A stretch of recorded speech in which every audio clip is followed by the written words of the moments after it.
Leader, اگر تیرا پیشوا، اگر تیرا مقتدا، اگر تیرا رہنما اقام الصلاۃ کر سکتے، آتو الزکاۃ ادا کر سکتے،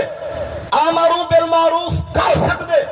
نہو عن المنکر دے عمل کر سکتے، تے کو واسطہ دینا تیرے قرآن دا میدان چا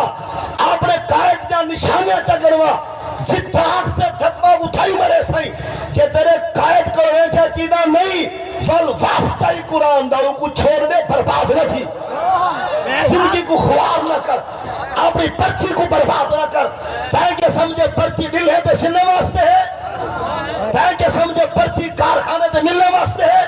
تاکہ سمجھے پرچی مطلب ہے کہ موقع تے پھلنے واسطے ہے، کھمبے تے کھمبے واسطے ہے، اور نالے تے سیورج تے کسی تے کھانے واسطے ہے، تاکہ سمجھے پرچی پٹوار خانے تے ڈھالے واسطے ہے۔ اے سوچا غلط ہی نہیں، خیال بھی غلط ہی نہیں، پرچی دا مقصد ملہ تے سلہ نہیں، کارخانے تے ملہ نہیں، موقع تے پلیا نہیں، کھمبے تے کھمبے نہیں، سولگا تے سڑکا نہیں، آگیانے تے تھانے نہیں، پٹوار خانے نہیں، تیری پرچی دا مقصد سیورج نہیں، نالیاں نہیں، تیری پرچی دا مقصد چار چیزاں، ایک ہے کو قائد بنا، نمازہ پڑھاوے بھی صحیح، زکاة غریبے تک پچھاوے بھی صحیح، نیکی دے کانے سناوے بھی صحیح، برائی کو بچے بھی صحیح، نبی